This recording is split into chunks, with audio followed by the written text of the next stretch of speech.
o es consecuencia de la respuesta inmune. ¿Ok? Todos hemos visto que es un proceso inflamatorio, cómo se produce, etc. En realidad es una reacción muy compleja que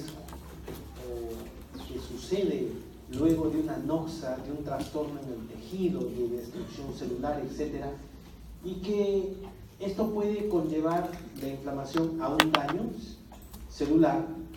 Si la inflamación se torna crónica, dura más de lo usual, obviamente vamos a entrar a diferentes enfermedades de origen inflamatorio. Nosotros hablamos de una inflamación aguda cuando hay una respuesta inmediata frente a la noxa, frente a una injuria, y hablamos de inflamación crónica ya cuando estamos frente a una enfermedad, producto de la constante acción de una inflamación. ¿Ok?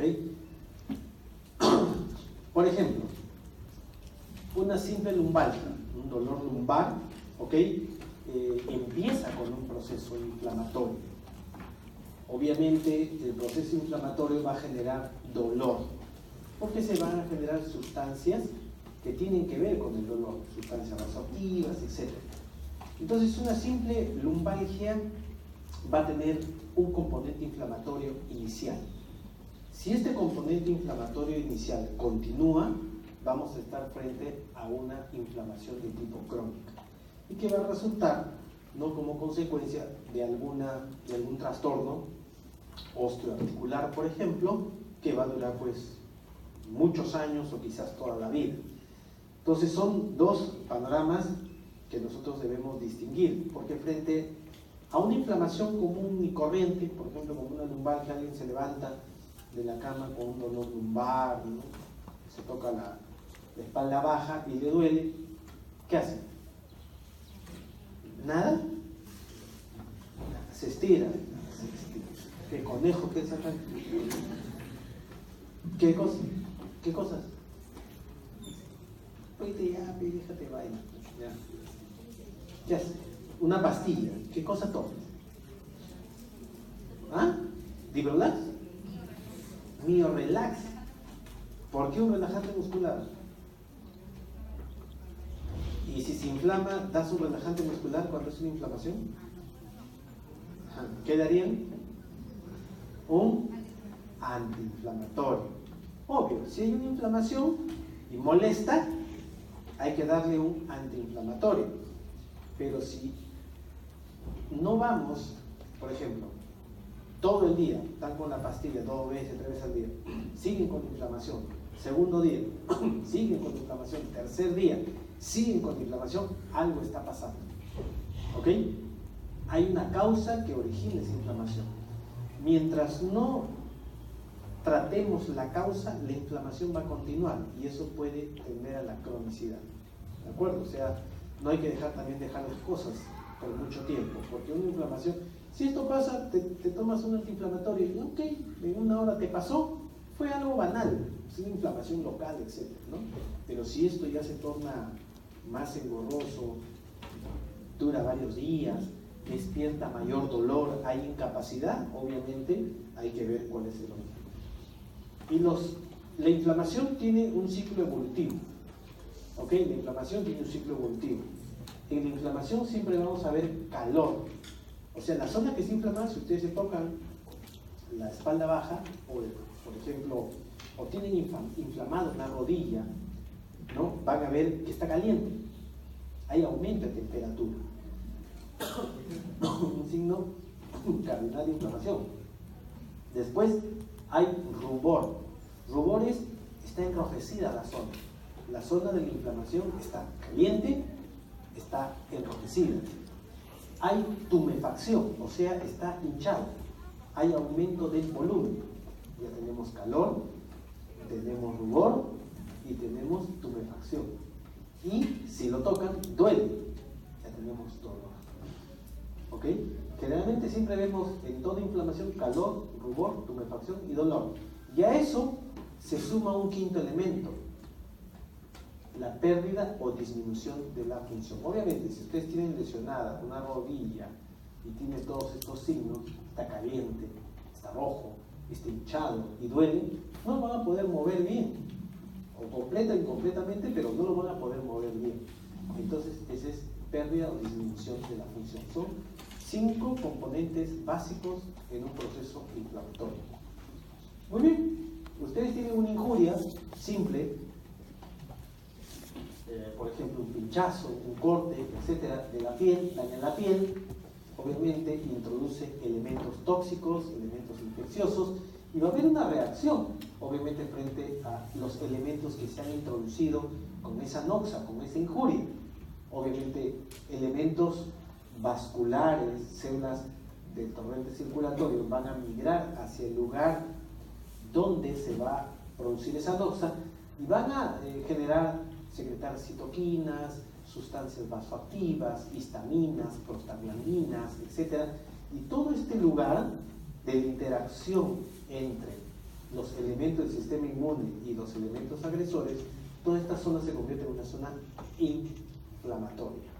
¿Ok? Todo esto se convierte en una zona inflamatoria. Muy bien, las células que intervienen en la inflamación son todas estas: neutrófilos, linfocitos, NK, macrófagos, eosinófilos, basófilos, mastocitos, etc. Todas ellas van a intervenir en un proceso de tipo inflamatorio. Muy bien, y estas células van a generar sustancias que denominamos mediadores de la inflamación. ¿Ok? Y dentro de los mediadores de la inflamación de tipo celular, nosotros tenemos mediadores preformados. Y dentro de los mediadores preformados tenemos a la histamina, que está presente en los mastocitos, basófilos, las plaquetas. Tenemos a la serotonina, que está presente en las plaquetas, a enzimas lisosomales presentes en neutrófilos y macrófagos. Tenemos también mediadores de la inflamación que son de una nueva, o parten de una nueva síntesis: prostaglandinas, leucotrienos, factores activadores de plaqueta, especies de oxígeno, oxidonítricos, citoquinas. Y tenemos otro grupo de mediadores inflamatorios que son producidos por el hígado. Son proteínas, son producidos a nivel hepático. Y dentro de estos tenemos a los factores de la coagulación, el sistema de las quiminas, y tenemos los factores del complemento.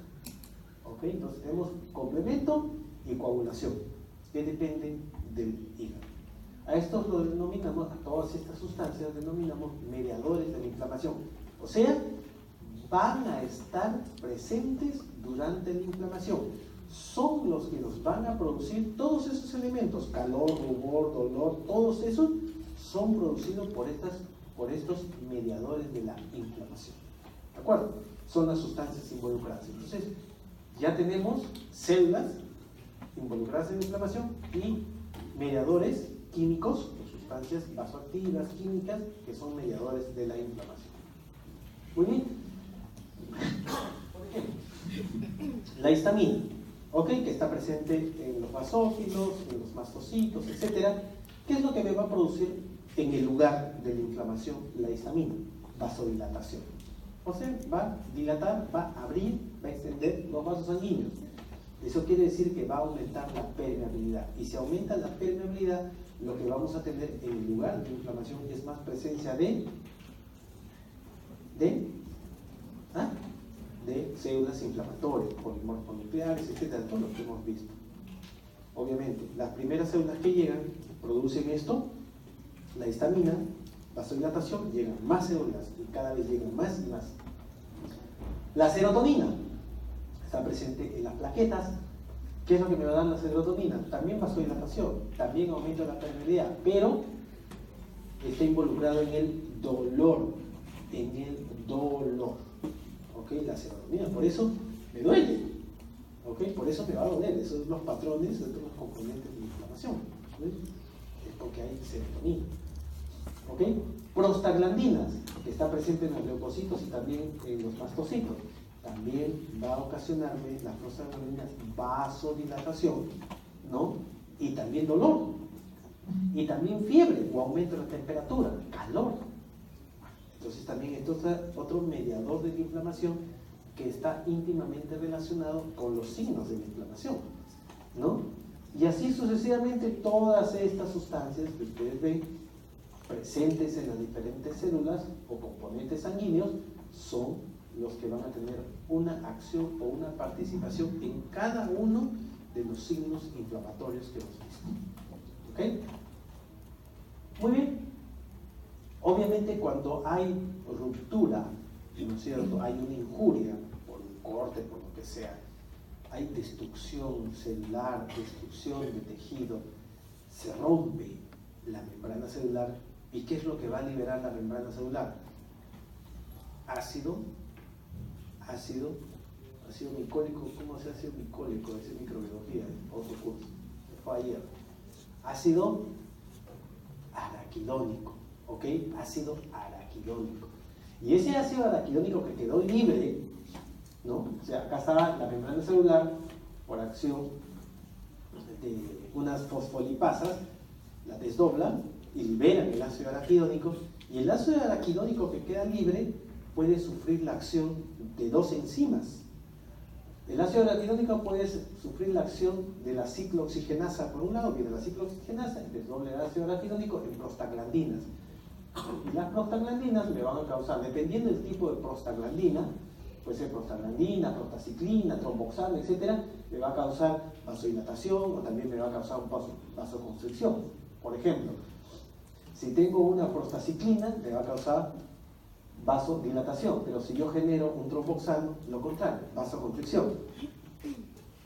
Y si es que ese ácido araquidónico libre sufre la acción de una lipoxigenasa, obviamente me va a resultar en elementos, ¿no? Como las lipoxinas A, lipoxinas B, que tienen que ver con más vasoconstricción, que tienen que ver con más inhibición a nivel de los neutrófilos. Entonces, cuando hay una injuria se van a liberar todas estas sustancias. Y esto básicamente nos sirve ¿para qué? Para la farmacología.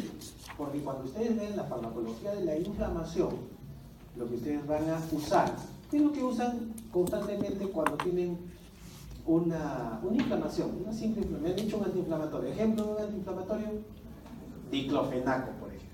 Ok, ¿dónde actúa el diclofenaco? El diclofenaco actúa acá. Inhibe la ciclooxigenasa. Eso quiere decir que el ácido araquidónico que quedó libre no va a generar ni tromboxano, ni prostaglandinas, ni prostaciclinas. Eso es cuando ustedes toman un antiinflamatorio, un AINE común y silvestre. Pero ojo, solamente me están inhibiendo acá, pero me dejan libre otras enzimas que también van a actuar. Entonces, pero es una inflamación aguda, simple, banal, entonces con eso se arregla el asunto. Pero digamos que tenemos una inflamación crónica, por ejemplo, un paciente con artritis reumatoide, donde la inflamación en la articulación es constante y es muy dolorosa, es incapacitante. Es una enfermedad que el paciente lo va a llevar toda su vida, ¿ok? Porque no hay cura para este tipo de enfermedad, la artritis reumatoide. Entonces, generalmente, ¿qué se le puede recetar? ¿Qué se le puede prescribir a un paciente que tiene una inflamación aguda y crónica? En la farmacología tenemos que ir más arriba. Entonces, nosotros podemos optar darle un glucocorticoide, un esteroide. ¿Y dónde actúan los glucocorticoides? Inhibiendo la fosfolipasa, o sea, mucho más arriba. Prácticamente el proceso inflamatorio está bloqueado completamente. Ahora, toda inflamación no es mala, porque la inflamación es un mecanismo de defensa. Debemos dejar actuar a la inflamación. No podemos cortar una inflamación, salvo que sea crónica. A veces la inflamación aguda la cortamos con un antiinflamatorio, ¿no? Para que nos quite el dolor, la molestia y que nuestro organismo solito se repare. Por eso utilizamos los AINES que solamente actúan en una parte de la cascada de inflamación, pero me deja libre la otra parte para que actúe pero sin causarle mucha molestia. Pero si doy un corticoide estoy cortando desde la cabeza, desde acá, o sea, al sistema inmune lo estoy inactivando. Si es un proceso agudo no es bueno, pero si es un proceso crónico sí lo usamos. porque obviamente causa demasiado malestar, sufrimiento al paciente. Entonces cada uno de estos fármacos tiene su lugar, baja el pie. Cada uno de estos fármacos tiene su lugar, ¿de acuerdo? O sea, no es que están haciendo uso indiscriminado de corticoides ni nada por el estilo. Hay gente que utiliza glucocorticoides según inflamación aguda de garganta. Imagínense que ustedes tengan una infección de garganta. Una infección de garganta viene con inflamación, ¿ok? Viene con disfonía, ¿no? Pero es una infección, sabemos que es una infección. Nunca se les ocurra dar un glucocorticoide, por ejemplo. Si es una infección, si saben que es una infección, obviamente le damos un glucocorticoide, cortamos el sistema inmune y la infección va a avanzar, pues nos puede dar una neumonía por una simple faringitis. Ustedes pueden dar un antibiótico y si tienen hinchada la mucosa, le dan un antiinflamatorio como un diclofenaco, una proxeno, simplemente para disminuir la inflamación, pero no cortarla, porque es un mecanismo de defensa. ¿De acuerdo? El mensaje de inflamación es eso. Dime. El término formal farmacológico es glucocorticoide. Nosotros de flojos decimos corticoides, pero la palabra completa, como debe decirse, es glucocorticoide. ¿Ok? Corticoide es el diminutivo, pero se usa comúnmente, es glucocorticoide la palabra formal. ¿Cuántas gotitas ya he echado? Como 3.000, ¿no? ¿Cada gotita cuántos vacilos tiene? Por lo menos 3. Pero no es tuberculosis, es virus. Muy bien. Por eso ya lo subo, acá no me quedo. Para que vean, que los estimo. A lo menos este grupo que viene en mancha, pero el primer grupo vienen 10 gatos. Es suicidio ahí. Muy bien. La inflamación tiene 4 características fundamentales que nos van a ayudar inclusive en la clínica y en el diagnóstico. En el proceso inflamatorio, una de las manifestaciones clínicas es el aumento de temperatura, que nosotros decimos fiebre. ¿Ok? Hipertermia, fiebre, aumento de temperatura. ¿Quién va a producir? Obviamente, cuando hay una anoxa, nosotros tenemos nuestros macrófagos, y estos macrófagos van a producir diferentes citoquinas, pero una de ellas, acá tenemos interleuquina 1, 6, TNF, gamma, interferón, pero una de ellas es altamente una sustancia pirógena. ¿Ese es quién? ¿Quién es? La interleuquina 1. La interleuquina 1 es también llamado como pirógeno endógeno propio. ¿Ok? Esa está muy involucrada, es la que viaja hacia el hipotálamo, hacia el centro de control de la temperatura, y esa es la que está involucrada con la fiebre. También las otras, interleuquina 6, TNF, pero la principal es la interleuquina 1. ¿Ok? Entonces, una de las primeras manifestaciones de la inflamación es el aumento de la temperatura corporal. Luego tenemos la leucocitosis. Obviamente, ha habido vasodilatación, hay aumento de celularidad por polimorfonucleares, entonces va a aumentar el número total de leucocitos. Cuando aumente el número total de leucocitos le llamamos leucocitosis. Y cuando disminuye el número de leucocitos le llamamos leucopenia. ¿Cuál es el valor normal en sangre de leucocitos? Marco. Marquito. Tu papá me encargó que siempre te pregunte en clase. Te han dicho a mi primogénito, ¿no?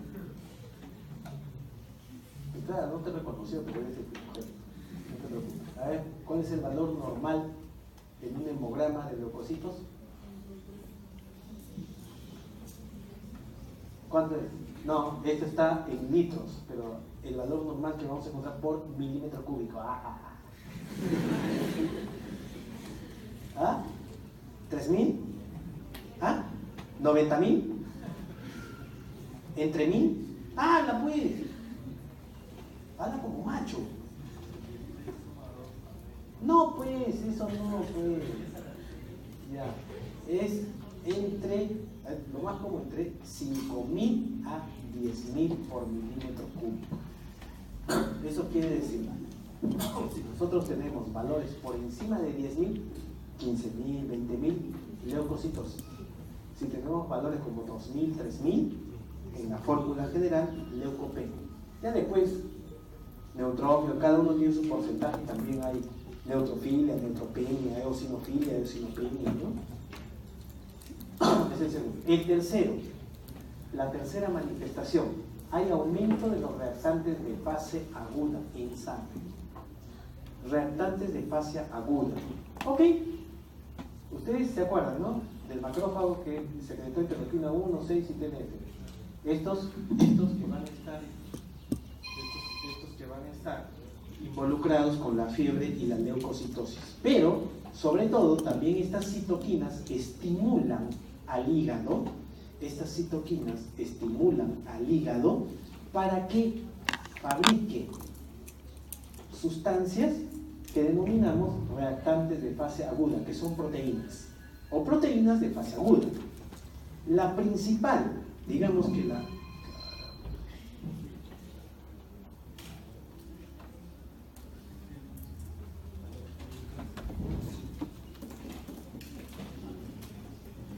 principal proteína de fase aguda es la PCR, proteína C reactiva. Ojo, PCR, más en clínica siempre van a ustedes a indicar a un paciente, háganle su hemograma, su PCR. PCR, cuando hablamos en clínica, no es reacción de cadena de la polimerasa, es una prueba molecular. Esta famosa PCR es la proteína C reactiva, ¿de acuerdo? La otra tenemos la amiloide A, globina, fibrinógeno, etc. Pero la principal proteína de fase aguda es la proteína C reactiva producida en el hígado. Muy bien, la cuarta manifestación es el aumento de la velocidad de sedimentación globular. ¿De acuerdo?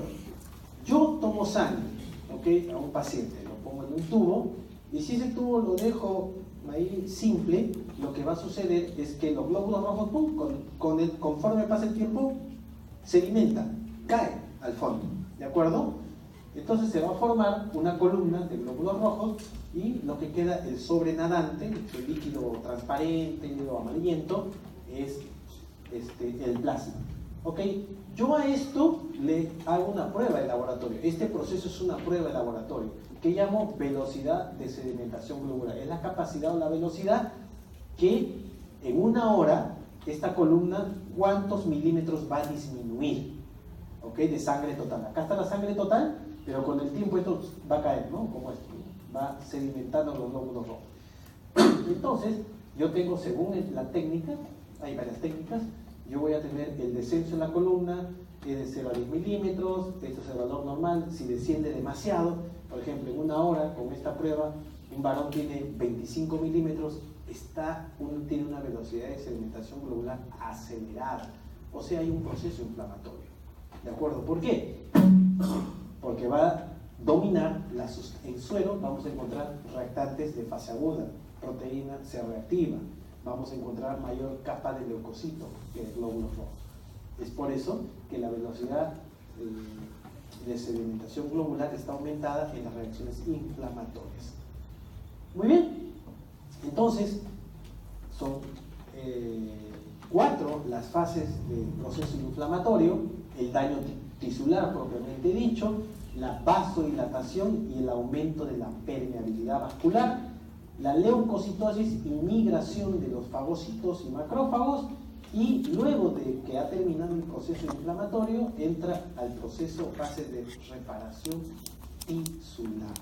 Entonces, todo esto es el proceso inflamatorio, ¿de acuerdo? Todo eso, a todos esos componentes le llamamos inflamación, y esto es lo que ocurre. Muy bien, pero obviamente en medicina el proceso inflamatorio está involucrado en daño, ¿no? Lo vamos a ver como un daño a nivel celular o un daño a nivel tisular. Entonces, para eso nosotros tenemos una clasificación de estas reacciones inflamatorias y las llamamos hipersensibilidad, y las clasificamos según la clasificación de Coombs y de Yett en 4 tipos. 4, ¿ok? Esta es la clasificación de Kunz-Miel. Tenemos 4 tipos de hipersensibilidad, ¿ok? O reacción de hipersensibilidad. Tenemos la hipersensibilidad de tipo 1, que es una hipersensibilidad mediada por inmunoglobulina E. La hipersensibilidad de tipo 1 es una reacción mediada por inmunoglobulina E. Y si es inmunoglobulina E, el ejemplo clínico clásico, ¿qué son? Las alergias, asma, alergia, ¿de acuerdo? Entonces todas estas patologías están encasilladas en las hipersensibilidades de tipo 1. Luego tenemos la hipersensibilidad de tipo 2, que también está mediada por anticuerpos. Esta es una hipersensibilidad citotóxica, donde hay destrucción celular, hay toxicidad celular, que está mediada por inmunoglobulina G o inmunoglobulina M. ¿De acuerdo? Aquí, dentro de las patologías clínicas, vamos a tener trastornos como la eritroblastosis fetal, las anemias hemolíticas autoinmunes, etc. ¿Ok? Son hipersensibilidades citotóxicas que destruyen células que están mediadas por inmunoglobulina o G o E. La hipersensibilidad de tipo 3 es una hipersensibilidad mediada por inmunocomplejos. La unión antígeno-anticuerpo va a formar inmunocomplejos que se van a depositar en diferentes órganos o tejidos. ¿Ok? Son antígenos anticuerpos que se unen entre ellos, forman un conglomerado y se depositan donde no deben, pues. Por ejemplo, se pueden depositar en el glomérulo, se pueden depositar en un vaso sanguíneo y van a causar enfermedades clínicas como glomerulonefritis, artritis reumatoide, lupus eritematoso sistémico, etc. Eso es una enfermedad por inmunocomplejo. Cada vez que hablemos de enfermedad por inmunocomplejo, tiene que ver con los complejos formados por un antígeno y un anticuerpo. El cuarto tipo, la hipersensibilidad de tipo 4, ya no tiene nada que ver con anticuerpos. Los 3 primeros tienen que ver con anticuerpos, ¿de acuerdo? En cambio, la hipersensibilidad de tipo 4 es una hipersensibilidad mediada por células. Por ejemplo, linfocitos T, mediada por células. De aquí vamos a tener, por ejemplo, trastornos como las reacciones intradérmicas. Por ejemplo, el test de tuberculina, todos esos que hemos visto son reacciones de hipersensibilidad tipo 4.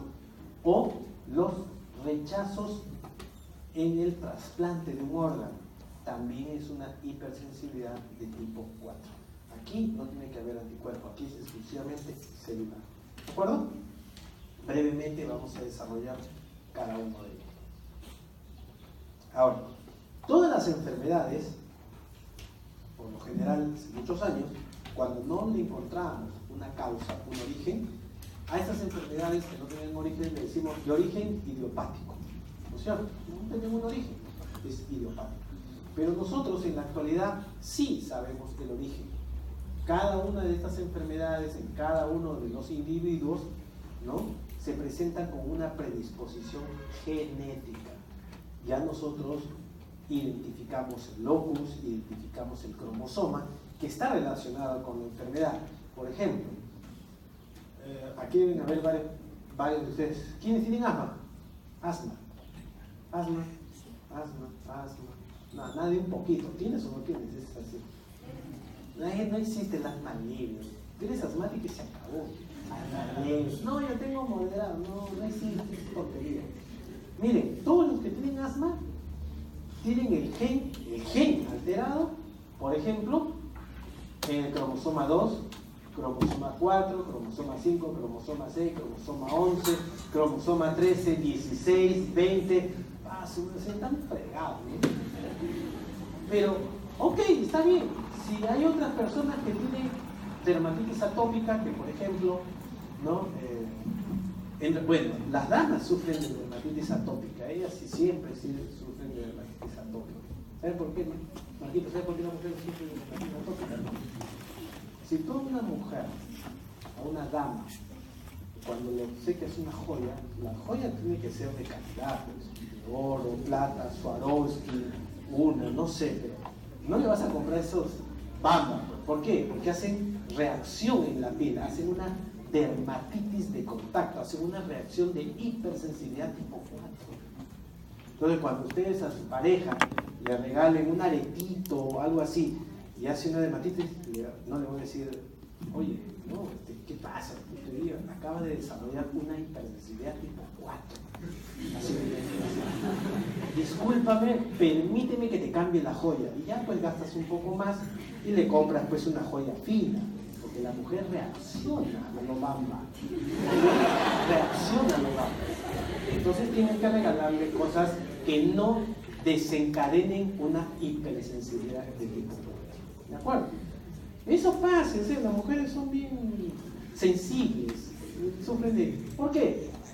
Porque las damas pueden tener alterado, miren acá, el cromosoma 3, pueden tener alterado el cromosoma 20, etc.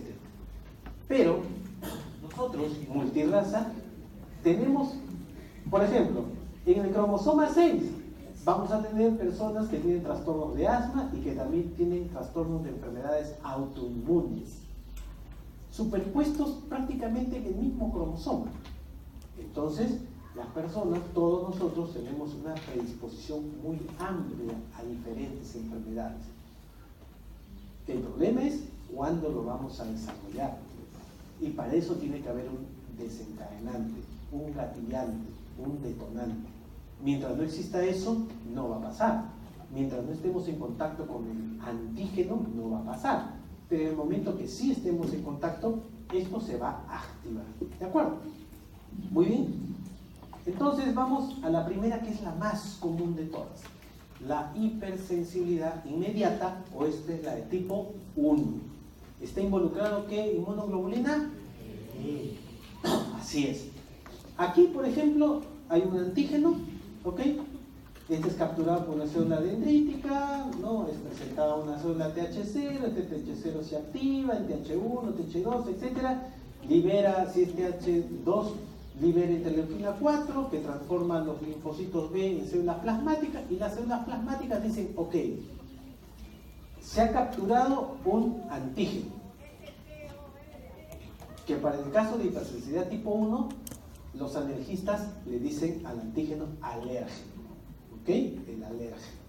Muy bien, entonces se ha capturado un alérgeno y la célula plasmática comienza a producir una clona que es de inmunoglobulina E.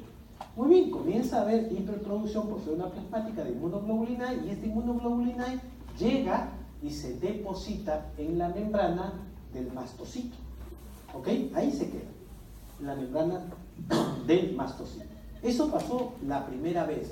Contacto entre esta célula presentadora de antígeno y un alérgeno, por primera vez. Digamos que es una rinitis alérgica. ¿Qué pasa la segunda vez? La segunda vez llega el mismo alérgeno, pero ya saben que este alérgeno obviamente es una sustancia extraña. Recién lo han catalogado como sustancia extraña. La primera vez no pasó nada, pero la segunda vez llega, es captado por la célula dendrítica o célula presentadora de antígeno, ocurre lo mismo, TH0, y se va a producir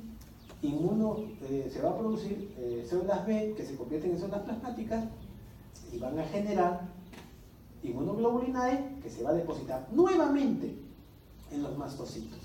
Pero esta vez, como ya saben que esta es una sustancia agresiva, entre comillas, el sistema inmune piensa que puede ser polen, polvo, un pelo inerte, pero sabe que es agresiva, lo que va a pasar es que el alérgeno va a ser captado por la inmunoglobulina E que está alrededor del mastocito, activan el mastocito, y dentro el mastocito tiene vesículas que contienen histamina y otras sustancias vasoactivas.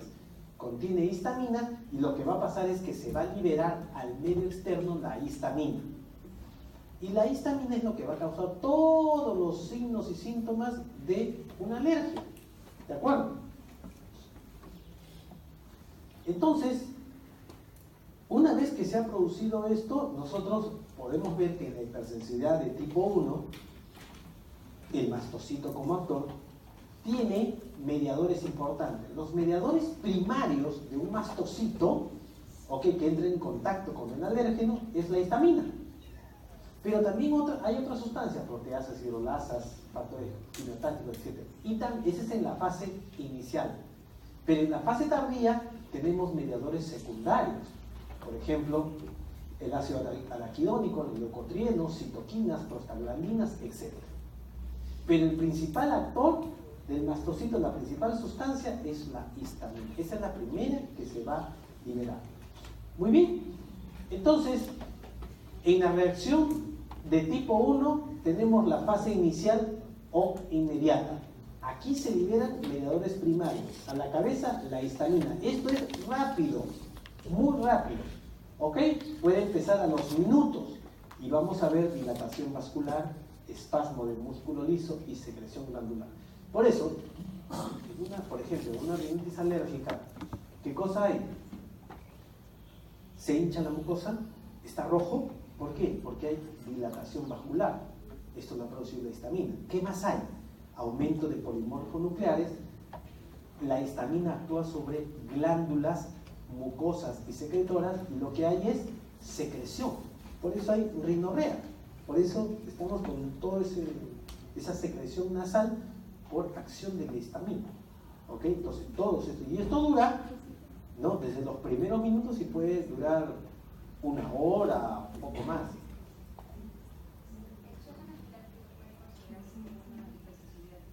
No.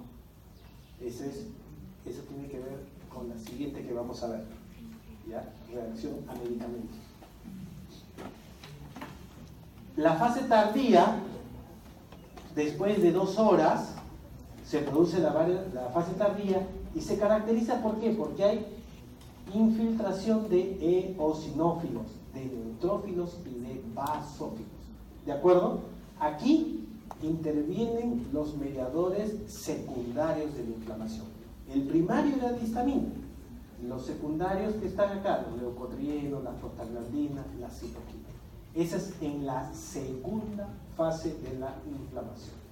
Muy bien. Por ejemplo, aquí vamos a tener algunos ejemplos como el asma, rinitis alérgica, alergias cutáneas, gastroenteritis alérgica, etc. Cuando yo libero la histamina del basófilo, obviamente lo primero que voy a tener es acción a nivel muscular, va a haber broncoconstricción a nivel de los vasos, vasodilatación, a nivel de las glándulas comienzan a secretar más moco, etc. Y todos ellos van a estar relacionados a un cuadro alérgico, a todos los signos y síntomas que nosotros vamos a ver. También se va a activar otro tipo de célula, los eosinófilos. Y cuando estamos frente a un cuadro de asma, la otra célula muy importante en el asma es el eosinófilo. ¿De acuerdo? Es el eosinófilo. Muy bien. El segundo tipo es la hipersensibilidad mediada por anticuerpos. La hipersensibilidad mediada por anticuerpos. Aquí intervienen o inmunoglobulina G o inmunoglobulina M. ¿De acuerdo? Y los mecanismos son 3. Activación del sistema de complemento, citotoxicidad mediada por células dependientes del anticuerpo y por un proceso que llamamos opsonización. ¿De acuerdo? En esta hipersensibilidad mediada por anticuerpos, por lo general, la célula blanco o la célula que más se ataca son los glóbulos rojos, los eritrocitos. Muy bien. Aquí los anticuerpos que opsonizan células activan complemento y fagocitosis. Aumenta el reclutamiento de leucocitos para amplificar la respuesta inflamatoria. Más vasodilatación, más polimorfonucleares, se amplía la respuesta. Pero siempre va a estar mediado por o IgG o IgM. Y también hay un proceso donde se generan anticuerpos contra un receptor. Es una forma de hipersensibilidad tipo 2. Por ejemplo, en la enfermedad de la miastenia gravis, es una enfermedad donde hay déficit motor, o sea, hay pérdida de movimiento. ¿Ok? Pérdida del movimiento. Puedo perder el movimiento del diafragma, entonces ya voy a dejar de respirar, de la deglución, etc.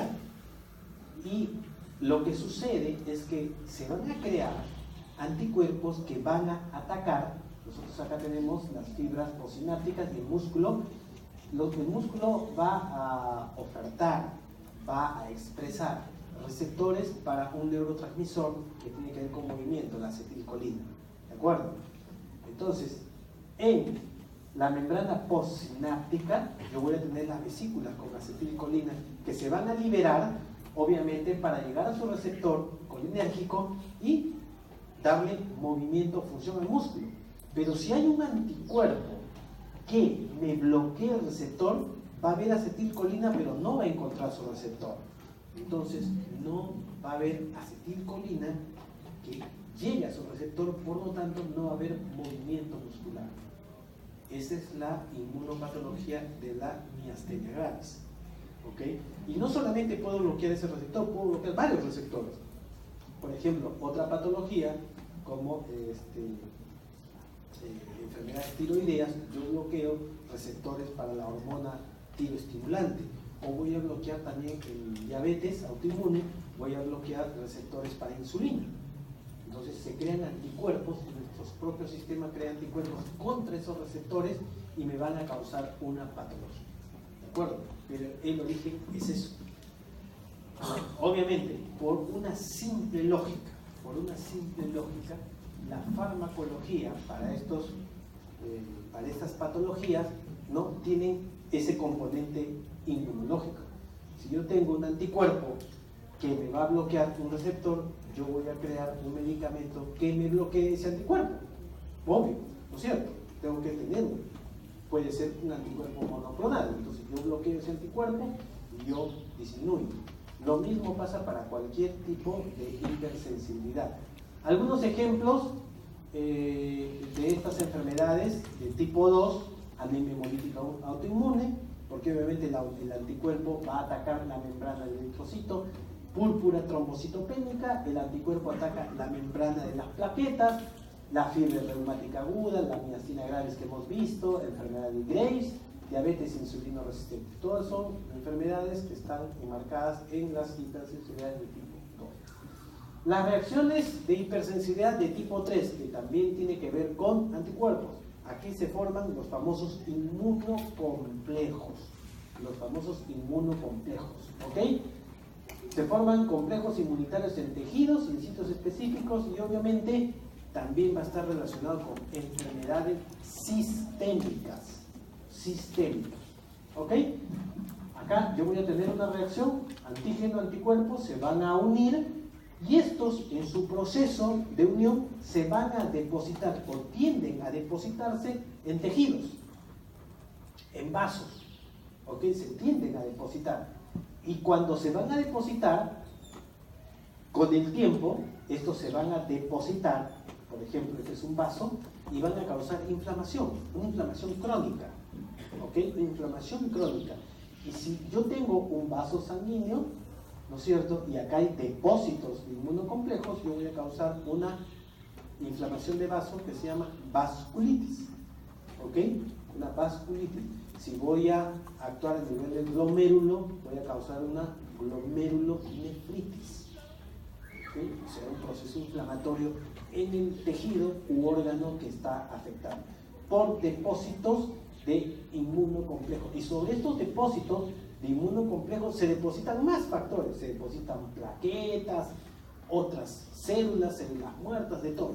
O sea, el inmunocomplejo también va a jalar otro tipo de sustancias, se va a formar toda una estructura, obviamente, que me va a causar una reacción altamente inflamatoria, ¿no? Y me va a causar diferentes enfermedades.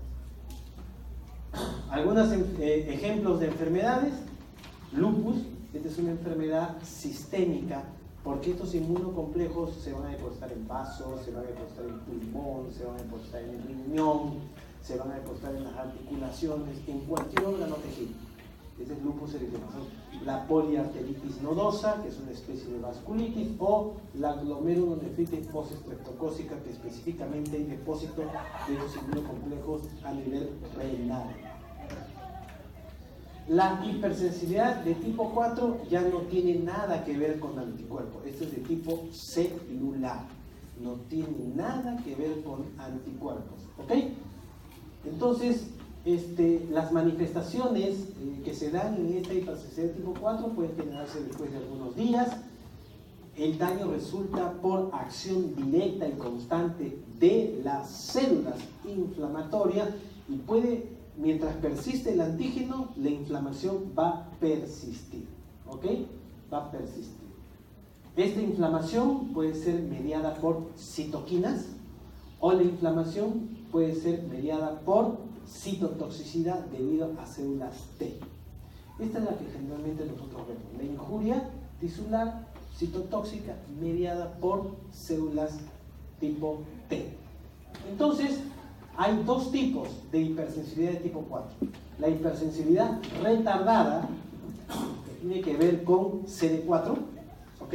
Tiene que ver con CD4, más los linfocitos helper tipo 1, y estas son respuestas que se dan a microorganismos. Es una respuesta retardada que se da a microorganismos. Por ejemplo, tuberculosis, por ejemplo, hongos, parásitos, o son reacciones que vemos a intradermoreacciones como la tuberculina o algunas inflamaciones no granulomatosas, que también las vamos a ver en algunas enfermedades crónicas infecciosas.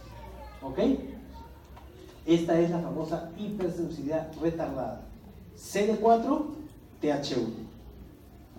Esta es una reacción de tuberculina clásica. Esta reacción de tuberculina clásica es esto, miren ustedes, una reacción granulomatosa que se ha generado en esta piel inflamada. Obviamente es una hipersensibilidad retardada. Acuérdense que nosotros hacemos la lectura entre 48 a 72 horas. Siempre pasa después de 2 días, nosotros podemos ver una reacción retardada. La citotoxicidad mediada por linfocitos, esta es generalmente mediada por CD8. La primera, la retardada, es por CD4, esta es por CD8. Y esta está muy relacionada ¿a qué? Al rechazo a los trasplantes, ¿ok? A la cabeza. Pero también infecciones virales y tumores. O sea, la hipersensibilidad tipo 4, pero mediada por CD8, las vamos a ver en rechazo a trasplante, las vamos a ver en infecciones virales y las vamos a ver en tumores, o sea, en cáncer. Muy bien, algunas enfermedades relacionadas con las células T, artritis reumatoide, esclerosis múltiple, es a nivel del sistema nervioso central, también diabetes, enfermedades inflamatorias, enfermedades autoinmunes. Resumiendo, estos procesos inflamatorios que los vamos a catalogar mediante esta clasificación en 4 tipos, acuérdense que las 3 primeras tienen que ver con anticuerpos. ¿De acuerdo? Las 3 primeras. La primera, la de tipo 1, encasilladas como enfermedades alérgicas mediadas por inmunoglobulina tipo E. La hipersensibilidad de tipo 2 está mediada por inmunoglobulina G o M. La de tipo 3 es la de inmunocomplejos y la de tipo 4 es mediada por células. ¿Ok? Entonces, dentro de esta clasificación, dentro de estos 4 tipos, tenemos a todas nuestras reacciones inflamatorias y las cuales están relacionadas con diferentes patologías. Esta es la base para las demás clases. Las demás clases van a tener que ver con reacciones inflamatorias. Si hablamos de inmunología de trasplante, vamos a ver esto. Si hablamos de inmunología de tumores, vamos a ver este proceso inflamatorio. Si hablamos de respuesta inmune contra microorganismos, vamos a ver este proceso. Cuando hablemos de enfermedades autoinmunes, también vamos a ver este proceso. Entonces, estos 4 tipos, estos 4 procesos de la inflamación lo tienen que tener bien en cuenta, porque lo único que va a cambiar son algunos actores, nada más. pero el mecanismo es el mismo. ¿Ok? El mecanismo de todas las enfermedades es el mismo, solamente van a cambiar algunos componentes. ¿De acuerdo? Muy bien, jóvenes. Nos vemos la siguiente semana.